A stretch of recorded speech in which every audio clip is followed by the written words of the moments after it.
Hello, my friends. This is Mali Ponpadit, CEO of the SOAR Community Network and co-founder of the SOAR Community Nebula. Our goal this year is to highlight 1,000 community builders and champions of change, and I am delighted to bring to you my friend Swami, the Orange Cowboy.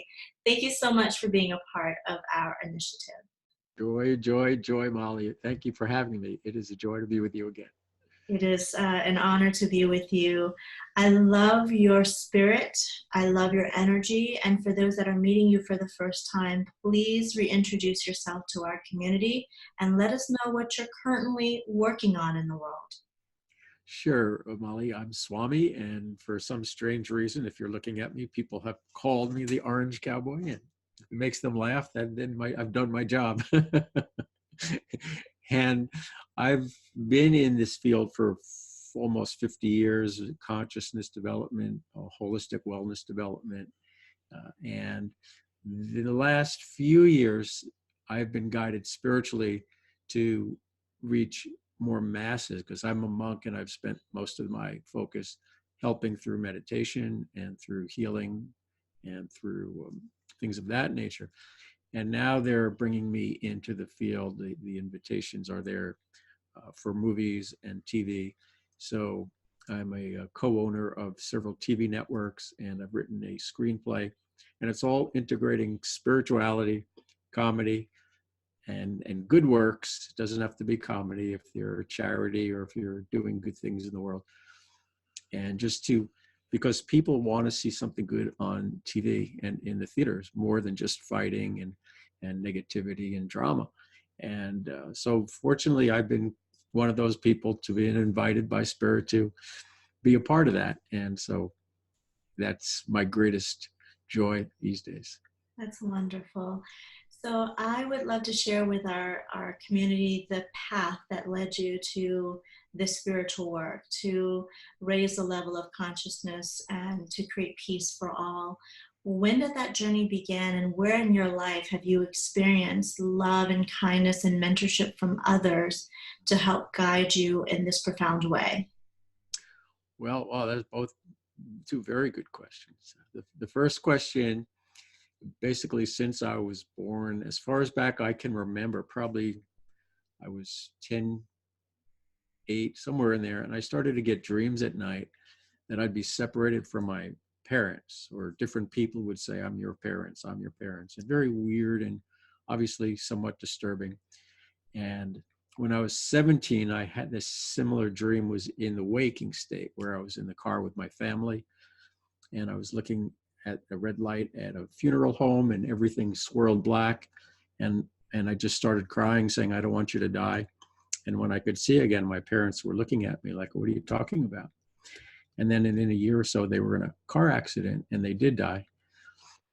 And so once the initial grief was subsided, then I had all these questions. Who was telling me this for the last 10 years? And how is it possible? And I was in school, I was in college for radio, TV, and film, which I loved. And suddenly I didn't care anything about that because I needed this spiritual answer, spiritual question answered.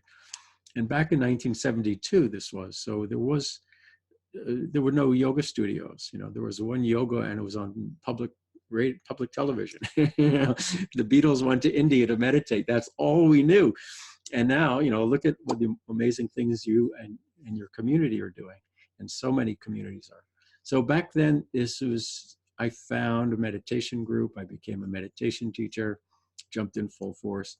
And then Spirit kept just sort of weaving me back and forth, bringing me out to the world again, back into the spiritual realm. So I went back into the TV world, and then that was empty. And then I was invited back or I saw opportunities to get back into India through Ayurvedic medicine.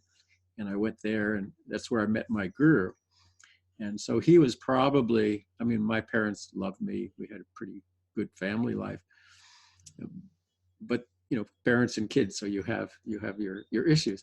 Well, my guru was probably the first person who really, there was just unconditional love and acceptance of me, and he knew how to deal with my own idiosyncrasies and being a contrarian, he knew how to get me to just sort of straighten out a little bit. And lots of wisdom, lots of joy. And so he's probably the first person. And since then, you know, when you're on the path to help the world, everybody senses that for the most part, and everybody's love shines through. And then you start to see the whole world that way. So there's really goodness in just about everybody I meet. What a beautiful soul you are. It just shines through as you're speaking. When you think of change agents and community builders, what are some of the attributes that you really admire or have witnessed that are consistent within those folks? Well, change, you know, as Gandhi said, be the change you wish to see. And that is so powerful for me. It first has to be here, because there are some great change agents, but then when you see them, they're themselves off balance. They're so eager to help that they forget to take care of themselves.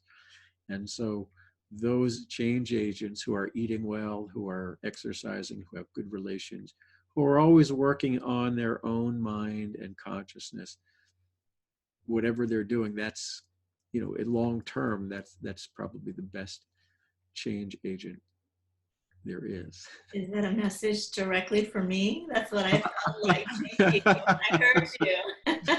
It's for me. It's to remind me, to keeps me humble.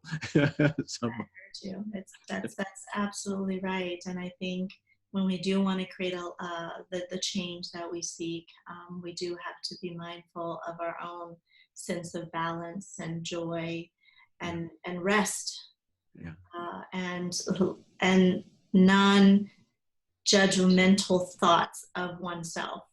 Oh, that's the biggest one. Oh, Molly, that's the biggest one. And, you know, anybody who is stretching themselves to be better, you know, to grow more, that's when all these other issues are shown about ourselves that we've yet to work on, because this is the first time we're in this new position.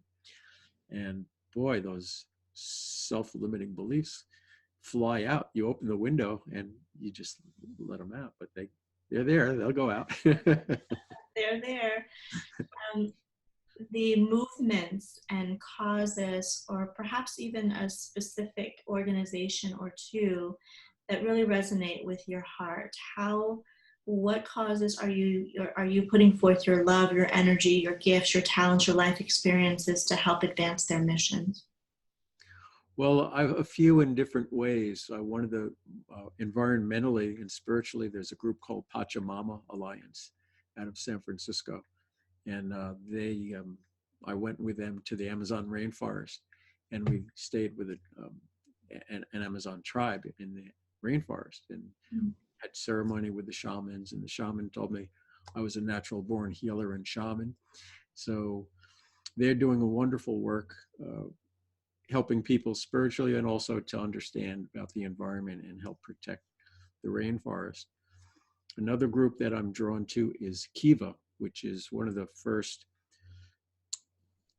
what do you call those? Micro lending groups. And so you can lend some money through them, and you get to see all these people around the world, entrepreneurs, and you give them even whatever, $25 to help them get a new cow, or to raise organic rice, or go to school. And then they pay that back. And so whatever you put in, it just keeps recycling. And then anytime you put in more, what you're redonating is just great. And it's such a rewarding thing for me to help entrepreneurs in mostly other countries, but now they're even offering them in America. And those are two nonprofits that I do work with. There's another, the Evolutionary Business Council, who's helping promote entrepreneurs to help one another make a better world. Beautiful. Yeah. Fantastic. Okay. Do you have a philosophy or a motto or a quote that helps to ground you and helps you, when things are not so smooth, come back to center? Wow. let's see, there's just so many, like a trunk full just flooded in. But I think for me, and this is personal, and hopefully it's for others, I haven't really asked people about it, but I've come to learn over the years. I used to be a person who would, okay, it's not working, just throw it out, start over. And a lot of times that could have been throwing the baby out with the bathwater as well. And Spirit has been very much showing me over the last few years, because we're in this new age of celebration, as they've told me. It's an age of where we don't have to struggle so much. The light is there in the world. And it's evidenced by groups like yours that are just, and the people who are joining these groups that say, we want to do more for the world. This wasn't like this, 50 years ago. And so they said, because it's this new age, we've uplifted everybody. And so any changes you make now are just tweaks. So going back to what you said about being gentle with ourselves, instead of saying, oh, you so-and-so, you messed up again. Like, it's a tweak. You don't have to, it's not a drama. And so the thing that holds me, if you stumble, don't make it worse by beating yourself up, saying, okay, it's not a big deal. It's just a tweak, or it's a lesson, or it's coming out. See it in the best, see everything as love, see everything as growth, and no more duality. Thank you so much, Swami, for sharing that perspective that you have, because we hear so much on the news these days, and we get bombarded with a lot of the repeated stories and dialogues of the ways of the world. And what you just shared right now about this being the age of celebration is not something that has been said yet in this interview series. And the fact that there is more love and more light and more hope than there have been in other eras throughout time. Right. We need to remember that there is hope and optimism, and there is a new horizon that is not as scary as the media and our society is painting it right now. And that is really powerful for me to remember as well. Yeah, and in terms of, because I'm a very big proponent of experience instead of just intellectual remembering, look around for things that support that in your life. And I guarantee you'll see something every day. They say, okay, so show me something that shows the world is a little better. Show me something that I've actually improved.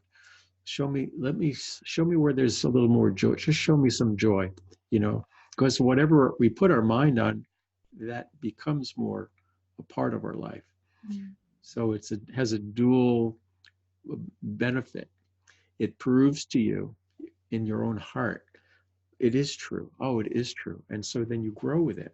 And then, of course, as you look for it, you invite it to you as well. So it gets more and more. And then you become a light worker just by that, looking for more light in the world. You are definitely a natural born healer, sure, and a powerful communicator. If you could describe to me what a better world would look like through your eyes, what would it look like? All right, so I have this one practiced in my head. See if I remember. Well, basically, it's food in every belly, money in every pocket, love in every heart, health in every body, peace in every mind, joy in every soul. Can you say that again? I hope so.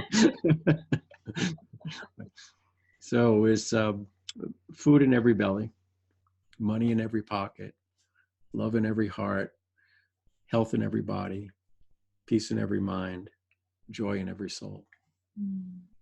That's so beautiful. That's so beautiful. Thank you, Swami.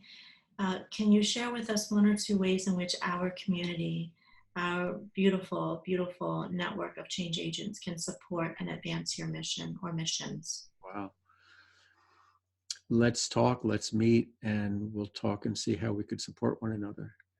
I have opportunities to invite people to be on my TV show, Talking with Our Angels, to have your own TV show, or possibly even, if you think big enough, to have your own TV network.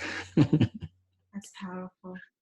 Well, thank you again for your love, for your time, and for shedding some really powerful, positive insights with us today. It's so needed, so valued. I appreciate you.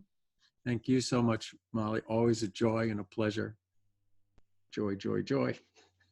Thank you. For those that are watching, thank you so much. I hope that you had some shifts in you during this interview. I certainly did. I got some messages directly that spoke directly to my heart. So thank you for that, Swami. For those that are watching, we really appreciate your support. Please share these interviews. Also nominate yourself, nominate somebody in your community who's making a huge difference. And let's spread some love and positivity. You know, not everything is horrible and painful in the world. There are also powerful stories of incredible souls who are doing good, and we want to elevate those stories. Thank you so much. Please visit us at nebula.soarcommunitynetwork.com. We'll talk to you very soon, everyone.